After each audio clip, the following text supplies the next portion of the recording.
আসসালামু আলাইকুম এভরিওয়ান। আজকে আপনাদের সাথে শেয়ার করব আমার ছোটবেলার শবে বরাতের কাহিনী।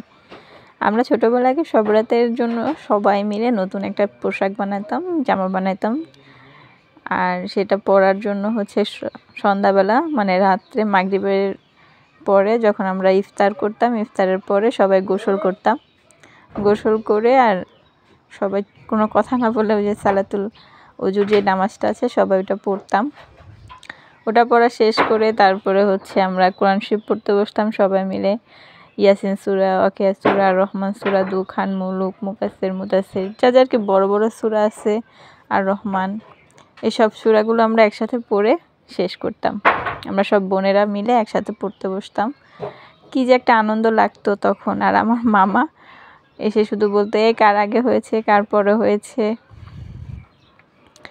তাড়াতাড়ি শেষ কর, শেষ করে আবার একসাথে খাইতে বসবো। এই জন্য মামা এরকম করতো।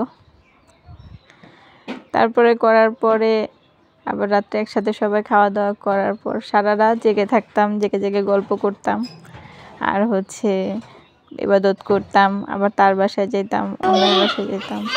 আসলে ওই দিনগুলো খুবই আনন্দের ছিল। এখন আর ওই আনন্দগুলো নাই।